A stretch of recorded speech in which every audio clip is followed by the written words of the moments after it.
పోలవరం నిర్మాణానికి ఎన్డీఏ ప్రభుత్వం కట్టుబడి ఉందన్నారు మంత్రి సత్యకుమార్. 5 ఏళ్లు పరిపాలించిన వైసీపీ రాష్ట్రాన్ని అప్పుల కుప్పగా చేసిందని ఫైర్ అయ్యారు. గ్రామాల అభివృద్ధి కోసం కేంద్ర ప్రభుత్వం రాష్ట్రానికి విడుదల చేసిన నిధులను భారీ ఎత్తున మళ్లించారని ఆరోపించారు. రాష్ట్రానికి అమరావతి రాజధానిగా ఉండాలనే ప్రతిపాదనకు తాము కట్టుబడి ఉన్నామని చెప్పారు. గత ప్రభుత్వ నిర్లక్ష్యంతో పోలవరం డయాఫ్రమ్ వాల్ పూర్తిగా దెబ్బతిందని తెలిపారు. దీన్ని సరిచేసేందుకే నిపుణుల అభిప్రాయం తీసుకుంటున్నామని మంత్రి సత్యకుమార్ స్పష్టం చేశారు. మద్యం మీద అప్పులు, రోడ్ల మీద అప్పులు, మెడికల్ కాలేజ్ కట్టడం మీద అప్పులు, ఈ రకంగా ప్రతి చోట అప్పులు తీసుకొని వాళ్ళ అప్పుల ఆంధ్రప్రదేశ్గా రాష్ట్రాన్ని చేశారు. ఈ అప్పులు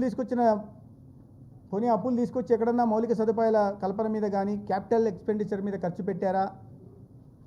ఎక్కడ కూడా ఒక పైసా అభివృద్ధి కార్యక్రమం జరగలేదు, కనిపించడం లేదు. పోనీ మొత్తం సంక్షేమ పథకాల మీద మీరు ఆర్భాటంగా చెప్పుకునే సంక్షేమ పథకాల మీద చెప్పారా? అది లేదు. ఎందుకంటే దాంట్లో చాలా వరకు కేంద్ర ప్రభుత్వం నుంచి వచ్చిన నిధుల నుంచి వచ్చినవే. ఇళ్ళన్నా కేంద్ర ప్రభుత్వం నుంచి వచ్చే నిధులే. నాడు నీడు అంటే అది ఆరోగ్య శాఖలో అయినా లేదా విద్యాశాఖలో అయినా అవి కేంద్ర ప్రభుత్వం నుంచి వచ్చిన నిధులు, లేదా క్యాపిటల్ ఎక్స్పెండిచర్ కోసం దీర్ఘకాలిక రుణాలు 50 సంవత్సరాల వడ్డీ లేని రుణం కేంద్రం ఇస్తున్న దాంట్లోంచి పెట్టిన ఖర్చు.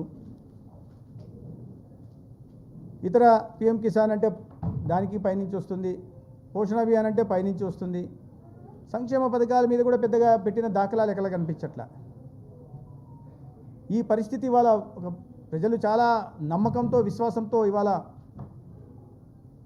నరేంద్ర మోడీ గారి నాయకత్వం పట్ల నమ్మకంతో, చంద్రబాబు నాయుడు గారు, పవన్ కళ్యాణ్ గారి నాయకత్వం పట్ల విశ్వాసంతో గెలిపించారు.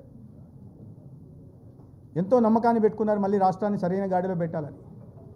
కానీ ఈ 5 సంవత్సరాల్లో జరిగిన ఆర్థిక విధ్వంసం తీర్చాలంటే కొన్ని దశాబ్దాలు పట్టే పరిస్థితి.